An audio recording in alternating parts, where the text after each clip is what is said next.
सेमण report Mohammad सफ़र सेमानी सेमण जे गुलाम रसूल मोहल्ला जो ट्रांसफार्मर गुज़रियल केतिरनि ॾींहंनि खां ख़राब। सेमण वापडा जे अमलदारनि खे केतिराई चक्कर शहरनि फ़ोन करे शिकायतूं कयूं आहिनि, पर सेमण जी वापडा जे अमलदारनि को बि तदारक न कयो।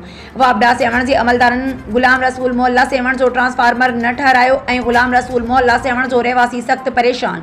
जॾहिं त ट्रांसफार्मर मां जेकी बिजली मिले थी उन बिजलीअ खे रुगो झटका आहिनि।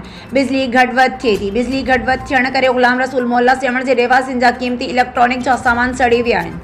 गुलाम रसूल मोहल्ला जे रहवासियुनि खे हज़ारे रुपयनि जो नुक़सान थी वियो आहे। जॾहिं त गुलाम रसूल मोहल्ला सेमण जी रहवासियुनि जो चवणु आहे त अञा त गर्मी जी मौसम आई कान्हे। हींअर खां ई गुलाम रसूल मोहल्ला सेमण जो ट्रांसफार्मर लोड बर्दाश्त न करे रहियो आहे। जॾहिं त राति जे वक़्तु ऊंदाही हुअण करे गुलाम रसूल मोहल्ला जे अवाम खे तमामु घणी तकलीफ़ पेश अची रही आहे। जॾहिं त हाणे मच्छर बि वधी विया आहिनि। गुलाम रसूल मोहल्ला जे रहवासियुनि खे बिजली न हुअण करे मलेरिया थियण जो ख़दशो वधी वियो आहे।